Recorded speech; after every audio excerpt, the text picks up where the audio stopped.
వక్ఫ్ చట్టం 2024 గురించి ఇప్పుడు దేశమంతా చర్చ జరుగుతోంది.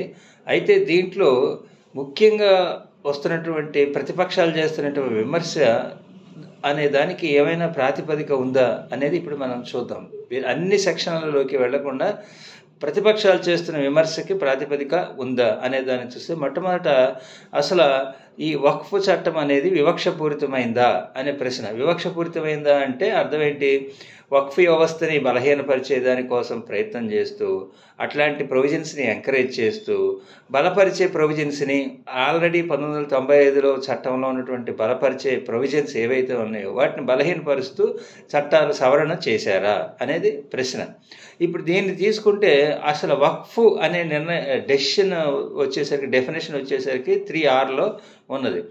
ఈ 3Rని మార్చారు. ఏ విధంగా మార్చారు 3Rని అంటే, ఇంతకుముందు వక్ఫ్ అంటే ఎవరైనా ప్రాపర్టీని డెడికేట్ చేసేసరికి ముస్లిం మత ప్రకారమైనటువంటి మతపరమైన కార్యక్రమాలు కానీ, దాన ధర్మాల కోసం కానీ, లేకపోతే చారిటబుల్ పవిత్రమైన కార్యక్రమాల కోసం కానీ తనకున్న భూమిని డెడికేట్ చేయాలి అని అనుకున్నప్పుడు ఎవరు చేయొచ్చు అంటే ఎనీ పర్సన్ చేయొచ్చు అనేది. ఎనీ పర్సన్ అంటే ఈవెన్ నాన్ ముస్లిం కూడా ముస్లిం మతం యొక్క దీనికోసం డెడికేట్ చేయొచ్చు అని ఉన్నది. దాన్ని ఇప్పుడు ఎనీ పర్సన్ ప్లేస్లో ముస్లిమే ఉండాలని అది కూడా కనీసం ముస్లిం మతంలో మతాన్ని 5 సంవత్సరాలు ఆరాధించి అనుసరించాలి, ప్రాక్టీస్ అనే పదాన్ని అన్నారు. అప్పుడు మాత్రమే అతను డెడికేట్ చేయగలుగుతారు అన్నారు. అంటే ఇక్కడ ఏంటి అర్థం? నాన్ ముస్లింకి చేసేదాన్ని తీసేశారు. ముస్లిం స్ట్రిక్ట్గా దీనికోసం డెడికేట్ చేసే మతం స్ట్రిక్ట్గా ముస్లిం అయితేనే చేయాలనేది తీసుకొచ్చారు. సో ఆ విధంగా గతంలో ఉన్న బ్రాడ్ డెఫినేషన్ని తగ్గించడం జరిగింది. At the same time section 104లో ఉన్నటువంటి ఇతర మతస్థులు దర్గా కోసం, మసీదు కోసం, ఇలాంటి వాటి కోసం చేసినటువంటి ఏదైనా ఆస్తులు డొనేట్ చేస్తే వాటిని వక్ఫ్ చట్టం కిందే పరిగణించేవారు. గతంలో దాని కిందే నియంత్రించేవాళ్ళు. ఇప్పుడు ఆ సెక్షన్ 104ని తీసేశారు. అదేవిధంగా సెక్షన్ 9, సెక్షన్ 14లో ఉన్నటువంటి ఏదైతే సెంట్రల్ వక్ఫ్ కౌన్సిల్, అదేవిధంగా వక్ఫ్ బోర్డులు కాంపోజిషన్స్ ఉన్నాయో, అంటే అందులో ఎవరు ఉండాలి, సభ్యులుగా ఉండాలి అనేది ఉందో, దాంట్లోకి వచ్చేసరికి ఇద్దరు తప్పనిసరిగా నాన్ ముస్లింలు ఉండాలి అని చెప్తున్నారు. అంటే వక్ఫ్ని డొనేట్ చేయడానికి, వక్ఫ్ని డెడికేట్ చేయడానికి, వక్ఫ్ వ్యవస్థను బలపరిచే దాంట్లోనేమో మీరు నాన్ ముస్లిమ్స్కి అవకాశం లేకుండా చేశారు. కానీ దాన్ని రూల్ చేయాలి అన్నప్పుడు, గవర్నమెంట్కి అడ్వైజ్ ఇవ్వాలి అన్నప్పుడు మాత్రం నాన్ ముస్లింలు ఉండాలి, దాన్ని పరిపాలించాలి, పెత్తనం చేయాలి అంటే ఉండాలి అంటున్నారు. అంటే డెడికేట్ చేయడానికి లేని అవకాశం పెత్తనం చేయడానికి ఎందుకు ఇస్తున్నారు? ఆల్రెడీ ఉన్నది. మీరేమి కొత్తగా చేయట్లేదు.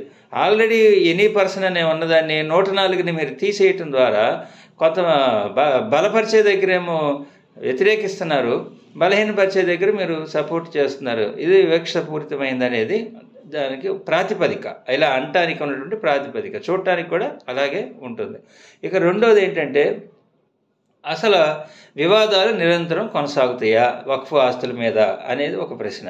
అంటే ఇప్పుడు తెచ్చిన చట్ట సవరణలు కనుక చూసినట్లయితే, ఇప్పుడు వక్ఫ్ ట్రిబ్యునల్కి ఉన్నటువంటి గతంలో ఉన్నటువంటి అధికారాన్ని ఇప్పుడు తీసేశారు. అంటే మొత్తం తీసేయటం కాదు, గతంలో వక్ఫ్ ట్రిబ్యునల్ వక్ఫ్ భూమి అవునా కాదా, ఈ సెక్షన్ 5 ప్రకారం ప్రకటించినటువంటి వక్ఫ్ భూముల జాబితా ఏదైతే ఉందో ఆ జాబితాలో ప్రకటించిన ఒక ఆస్తిని ఇది వక్ఫ్ భూమి కాదు, లేదా ఇది సున్నీలది కాదు, షియాలది కాదు అని చెప్పి ఒక సూట్ దాఖలు చేయడానికి వక్ఫ్ ట్రిబ్యునల్ దగ్గర అధికారం ఉన్నది. దాన్ని వక్ఫ్ ట్రిబ్యునల్ సెక్షన్ 6 కానీ సెక్షన్ 7 కానీ ప్రకారం వక్ఫ్ ట్రిబ్యునల్ చెప్పిన తీర్పు అనేది ఫైనల్, తుది తీర్పు. దాని మీద ఇంకేమీ ఉండదు. అంటే ఏమి ఉండదు అంటే జ్యుడిషియల్ రివ్యూ అనేది హైకోర్టులకి, సుప్రీంకోర్టులకి ఎప్పుడూ ఉంటాయి, ఎక్కడ ఫైనల్ అని చెప్పినా కూడా. అలా కాకుండా సివిల్ కోర్టులకి, వాటికి సివిల్ కేసులకి వేసుకునేదానికి అవకాశం ఉండదు. అది ఫైనల్ అని చెప్పడం జరిగింది. ఇప్పుడు ఈ ఫైనాలిటీ క్లాజ్ని తీసేశారు. అంటే మీరు వక్ఫ్ చట్టం 1995లో అనేక చోట్ల వక్ఫ్ ట్రిబ్యునల్కి చెప్పిన తీర్పులు ఇది ఫైనల్ అని ఉంటుంది. అన్ని చోట్ల ఈ ఫైనల్ అనేదాన్ని తీసేశారు. చిన్న చిన్న వివాదాల్లో కూడా ఈ ఫైనల్ అనేదాన్ని తీసేశారు. ఇప్పుడు దాని అర్థం ఏంటి? ఇక తర్వాత ఫైనల్ అనే దాన్ని తీసేసినప్పుడు కనీసం నువ్వు ఒక అప్పీలేట్ ట్రిబ్యునల్ కానీ అలాంటిది కానీ ఈ చట్టం సవరణ చట్టం ద్వారా క్రియేట్ చేయాలి. అలాంటిది చేసున్నట్లయితే ఒకవేళ ఇది కాకపోతే అప్పీల్ వేసుకుంటే అది ఫైనల్ అవుతుంది. కానీ ఎప్పుడైతే అది కూడా పెట్టలేదో ఎండ్లెస్ లిటిగేషన్స్ అనేవి కొనసాగటానికి అవకాశం ఉన్నది. అంటే మీరు గతంలో మామూలుగా సర్వే చేసేటప్పుడు కొంత టైం పోతుంది, ఆ తర్వాత దాన్ని రెవెన్యూ రికార్డులో పబ్లిష్ చేసేటప్పుడు కొత్తగా తెచ్చిన మార్పుల ప్రకారం ఒక 90 days వాళ్ళకి ప్రజలకు అవకాశం ఇవ్వాలి. ఆ తర్వాత వక్ఫ్ ట్రిబ్యునల్లో వెయ్యాలి అంటే గతంలో సంవత్సరం మాత్రమే కాలపరిమితి ఉండేది. అంటే సెక్షన్ 5 ప్రకారం ఈ భూములు వక్ఫ్ భూములు అని ఒక జాబితా ప్రకటించిన తర్వాత దాని మీద ట్రిబ్యునల్లో ఇది వక్ఫ్ భూమి కాదు అని ప్రకటించాలి అంటే 1 సంవత్సరం లోపే మీరు కోర్టుకి వెళ్ళడానికి అవకాశం ఉంటుంది. దావా వెయ్యాలి అంటే సంవత్సరం దాటితే లేదు. ఇప్పుడు ఆ సంవత్సరాన్ని 2 సంవత్సరాలకు చేశారు. అంటే 2 సంవత్సరాల లోపు వేసుకోవచ్చు. దాంతోపాటు 2 సంవత్సరాలు దాటిన తర్వాత కూడా సఫిషియంట్ రీజన్ కనుక చూపిస్తే వేసుకోవచ్చు అన్నారు. అంటే సర్వే టైము, దాని తర్వాత పబ్లికేషన్ టైము, ఆ తర్వాత లిటిగేషన్ టైము, దాన్ని కూడా ఎండ్లెస్ లిటిగేషన్ అంటే ఇక ప్రాపర్టీకి ఫైనాలిటీ ఎప్పుడు వస్తుంది అనేది ప్రశ్న. సో ఆ విధంగా ఎండ్లెస్గా లిటిగేషన్ కొనసాగడానికి అవకాశం ఉన్నది అనే దానికి కొద్దిగా ఆస్కారం ఇందులో నుంచి కనపడుతుంది. అలాగే అధికారాల్లో వక్ఫ్ బోర్డు అధికారాలను తగ్గిస్తుందా అంటే సెక్షన్ 3C కొత్తగా తెచ్చినటువంటి సెక్షన్ 3C అట్లాగే పాత చట్టం సెక్షన్ 40ని రిమూవ్ చేయటం చూస్తే మనకి ఈ ప్రశ్నకి ఆన్సర్ దొరుకుతుంది. ఇప్పుడు సెక్షన్ 3C అనేదాన్ని కొత్తగా మీరు ప్రవేశపెట్టారు, అంటే ప్రపోజ్ చేశారు. ఈ సెక్షన్ 3C ఏం చెప్తుంది, ఒకవేళ భూమి వక్ఫ్ భూములుగా లిస్టులో లేదా వక్ఫ్ భూములుగా పరిగణించబడుతున్నటువంటి ఏదైనా భూమి కనుక గవర్నమెంట్ భూమి అని ఐడెంటిఫై అయ్యి డిక్లేర్ అయ్యి అది ఏంటి అనేది ఎట్లా ఐడెంటిఫై అవుద్ది, ఎట్లా డిక్లేర్ అవుద్ది అనేది తెలియదు. ఒకవేళ అలా ఉన్నట్లయితే ఇమ్మీడియట్గా కలెక్టర్కి దాని మీద ఎంక్వైరీ చేసే అధికారం వస్తుంది. ఇమ్మీడియట్గా దానికి ఇప్పుడు దాకా ఉన్న వక్ఫ్ భూమి స్టేటస్ పోతుంది, సస్పెన్షన్లో ఉంటుంది. కలెక్టర్ ఇచ్చినటువంటి రిపోర్ట్ని బేస్ చేసుకుని ఒకవేళ అది వక్ఫ్ భూమి అయితే వేరే రిపోర్ట్ ఇస్తారు, గవర్నమెంట్ భూమి అయితే అది గవర్నమెంట్ భూమి అని డిక్లేర్ చేయడం జరుగుతుంది. అంటే అప్పుడు దాకా అది సస్పెండ్ అయిపోతుంది ఆటోమేటిక్గా. సో నీకు గవర్నమెంట్ భూమి అనే అనుమానం వచ్చిన భూమి మీద నీకు కలెక్టర్కి పూర్తి అధికారాలు, స్వేచ్ఛ, వెంటనే దాన్ని స్టేటస్ రద్దు చేయడం జరిగింది. అదే మరి వక్ఫ్ భూమి అని ఒకవేళ అనుమానం ఉన్నట్లయితే వక్ఫ్ బోర్డు సెక్షన్ 40 ప్రకారం దాని మీద ఎంక్వైరీ చేసి నోటీసులు ఇచ్చి ఒకవేళ అది వక్ఫ్ భూమి అయితే రీజన్ టు బిలీవ్ అంటే అది వక్ఫ్ భూమి అని నమ్మటానికి కారణం ఉన్నట్లయితే అప్పుడు ఎంక్వైరీ చేస్తారు. అంటే ఇప్పుడు వక్ఫ్ భూములు అన్యాక్రాంతం కాకూడదు అనేది ఒక నిబంధన ఉంది. సపోజ్ ఎక్కడైనా అన్యాక్రాంతం అయింది వాళ్ళకి తెలియకుండా, తర్వాత వీళ్ళకి అర్థమైంది ఇది వక్ఫ్ భూమి వెళ్ళిపోయిందని అనుమానం వచ్చినప్పుడు వక్ఫ్ బోర్డుగా అధికారం ఉంది దాన్ని తిరిగి తీసుకునే అధికారం. ఇప్పుడు సెక్షన్ 40ని తీసేశారు అంటే ప్రపోజల్లో. అంటే అప్పుడు ఏమవుతుంది, నీకు వక్ఫ్ భూమిని కాపాడుకునే శక్తి వక్ఫ్ బోర్డుకి ఉండలేదు, కానీ గవర్నమెంట్ భూమిని కాపాడుకునే శక్తి గవర్నమెంట్. 3Cలో తప్పు లేదు, కానీ 3Cని సెక్షన్ 40ని తీసేయడంలో తప్పు ఉంటుంది. అది 3Cలో కూడా ఇమ్మీడియట్గా వక్ఫ్ యొక్క నేచర్ సస్పెండ్ కావటం అనేది, అట్లాగే కలెక్టర్కే కంప్లీట్ పవర్స్ ఇవ్వటం అనేది. సో ఇక్కడ మీరు ఈ రెండింటినీ చూసినప్పుడు ఇది ఖచ్చితంగా వక్ఫ్ బోర్డు అధికారాలని తగ్గించే విధంగా ఉన్నది. సో ఇది ఇక్కడ వస్తున్నటువంటి విమర్శ, సెక్షన్ 40 తీసేయటంలో వస్తున్నటువంటి విమర్శ. ఇక వక్ఫ్ వ్యవస్థనే బలహీనపరుస్తుందా అనేది ఒకటి. బలహీనపరుస్తుందా అంటే ఇప్పుడు ముందు చెప్పుకున్న సెక్షన్ 3Rలో ఇతరులు ఎవరు డొనేట్ చేయకుండా, ఇతర ముస్లింలు నాన్ ముస్లిమ్స్ ఎవరు డొనేట్ చేయకుండా 104ని తీసేయడంతో పాటు బలహీనపరుస్తుందా అంటే ఇప్పుడు వక్ఫ్ భూములు ఉన్నాయి, వాటిని అన్యాక్రాంతం బోర్డు పర్మిషన్ లేకుండా అమ్మటాలు కొనుగోలు చేయకూడదు. సపోజ్ ఎక్కడో ఎవరో ఒకళ్ళు తప్పు చేసి అది అమ్మేశారనుకోండి, అలా చేస్తే అది శిక్ష 2 సంవత్సరాలు కఠిన కారాగార శిక్ష. అది నాన్ బెయిలబుల్ కేసు అవుద్ది, కాగ్నిజబుల్ కేసు అవుద్ది. కాగ్నిజబుల్ కేసు అంటే తీవ్రమైనటువంటి నేరం కింద పరిగణిస్తారు. ఇప్పుడు అవన్నీ తీసేశారు, బెయిల్ నాన్ బెయిలబుల్ అనేది తీసేశారు, కాగ్నిజబుల్ అనేది తీసేశారు.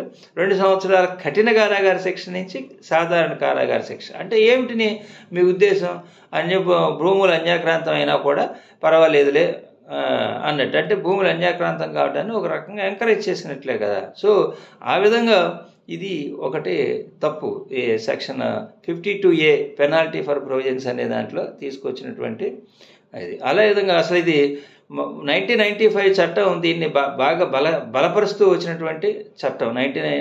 అంటే 2013లో తెచ్చినటువంటి సవరణలు ఏవైతే ఉన్నాయో అవి చాలా స్ట్రాంగ్గా వ్యవస్థని బలపరిచే విధంగా, అంటే వక్ఫ్ వ్యవస్థను బలపరిచే విధంగా ఉన్నాయి. అంటే ఇప్పుడు ఉదాహరణకి 107 ఉందనుకోండి, సెక్షన్ 107. సెక్షన్ 107 ప్రకారం యాడ్వర్స్ పొజిషన్ క్లెయిమ్ చేయడానికి వక్ఫ్ ప్రాపర్టీ మీద ఉండదు. అంటే ఏంటి, ఎవరైనా ఒక వక్ఫ్ భూమిని ఒక 12 ఏళ్ళు అట్లా కొంతకాలం పాటు అందరికీ తెలిసే విధంగా ఆక్యుపై చేసుకుని ఉంటే వక్ఫ్ బోర్డు పట్టించుకొని ఉండకపోతే అది యాడ్వర్స్ ప్రతికూల స్వాధీనానికి ఉంది, అతని సొంతం అవుతుంది అనే దానికి అతను క్లెయిమ్ చేయడానికి అవకాశం ఉంటుంది. అలాంటి అవకాశం లేకుండా సెక్షన్ 107 అనేది ఇంతకుముందు ఉన్నది, ఇప్పుడు దాన్ని తీసేశారు.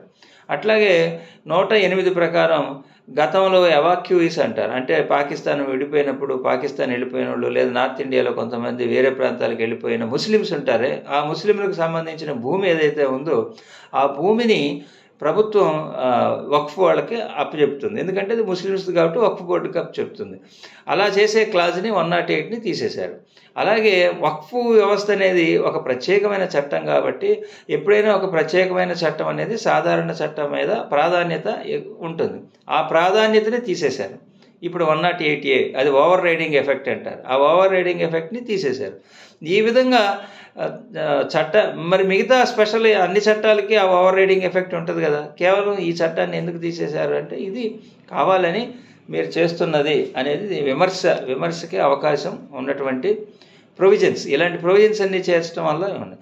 ఇకపోతే ఫెడరలిజానికి వ్యతిరేకమా అంటే ఇప్పుడు యాక్చువల్గా ఇది కాంకరెంట్ లిస్ట్లో ఉంది. మనకు తెలుసు మొత్తం ఏ జాబితా మీద ఒక జాబితా ఉంటుంది, దాంట్లో కేంద్రానికి కొన్ని జాబితాలు ఉంటాయి, అంటే సెంట్రల్ లిస్ట్, యూనియన్ లిస్ట్ అంటారు. దాంట్లో ఉన్నటువంటి అంశాల మీద పార్లమెంటుకి చట్టాలు చేసే అధికారం ఉంటుంది.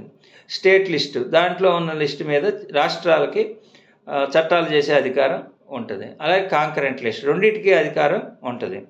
ఇప్పుడు ఇది కాంకరెంట్ లిస్టులో ఉంది. వక్ఫ్ అనే వ్యవస్థ ట్రస్ట్ అనమాట. ఈ ట్రస్ట్లు అనే వ్యవస్థ కాంకరెంట్ లిస్టులో ఉంది. దీని మీద నువ్వు సెంట్రల్ గవర్నమెంట్ మీరు చట్టం చేయటం ఎందుకు, ప్రత్యేకించి ఇలాంటి చట్టాలు చేయటం ఎందుకు, రాష్ట్రాలకు వదిలేస్తే రాష్ట్రాలు అక్కడ ఉన్న పరిస్థితిని బట్టి చేసుకుంటాయి అనేది పాయింట్. కాబట్టి ఇది ఫెడరలిజానికి అంటే పూర్తిగా అధికారం లేదనేది కాదు, కానీ రెండింటికి అధికారాలు ఉన్న దాంట్లో నీకు ఎందుకు పెత్తనం, పైగా ఈ ఉద్దేశంతో తీసుకురావటం ఎందుకనేది ఒకటే. ఇకపోతే అసలు ఎందుకు తీసుకొచ్చారు ఈ చట్టాలు అనేది పాయింట్. ఇక్కడ గతంలో 2013 సవరణ చట్టం తెచ్చినప్పుడు 2 కమిటీలు ఉన్నాయి. Joint parliamentary committee, Sachar committee ఉన్నాయి. ఈ 2 కమిటీలు నివేదికలు ఇచ్చినాయి. ఈ 1995 వక్ఫ్ చట్టంలో కొన్ని ప్రాక్టికల్ ప్రాబ్లమ్స్ ఉన్నాయి, వాటిని తొలగించి వక్ఫ్ వ్యవస్థను బలపరచాలి అంటే ఇదిగో ఇవి సవరణలు తీసుకురావాలి అని కొన్ని సూచనలు చేశారు. ఆ సూచనల ప్రకారం 2013లోనే మార్పులన్నీ చేసేశారు. ఇప్పుడు 2024లో మార్పులు తేవడానికి ఏవైనా అధ్యయనాలు ఉన్నాయా, ఏవైనా రిపోర్ట్లు ఉన్నాయా, ఏవైనా కమిటీలు వేశారా అంటే ఏమీ వేయలేదు. మేము నెసరీ అని ఫీల్ అయ్యాం కాబట్టి చేసాము అన్నారు. అక్కడ రాశారు, ఆబ్జెక్ట్స్ రాసేటప్పుడు 2013కు ముందు ఉన్నటువంటి రిపోర్ట్ల గురించి ప్రస్తావించారు. కానీ అవన్నీ అయిపోయినాయి కదా, వాటిని బేస్ చేసుకుని 2013 చట్టం తెచ్చారు కదా.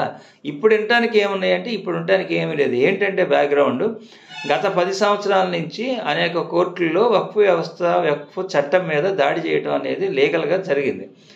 అశ్విని ఉపాధ్యాయ అనే బీజేపీ లాయరు అనేక కేసులు వేయటం, ఇంకా అనేక బీజేపీ యాక్టివిస్టులు అనేక హైకోర్టుల్లో ఈ వక్ఫ్ చట్టానికి ఉన్నటువంటి అధికారాలన్నీ తీసేయండి, 4 నుంచి 9 వరకు తీసేయండి, 107, 108, 108A తీసేసేయండి, 55, 52 ఇవన్నీ తీసేసేయండి అని చెప్పి వాళ్ళు కొన్ని దాదాపు 120 కేసులు పెండింగ్ ఉన్నాయని చెప్తున్నారు సుప్రీంకోర్టుకి, ఢిల్లీ హైకోర్టులో చెప్పడం జరిగింది. గవర్నమెంటే చెప్పిన లెక్కలు ఇవి.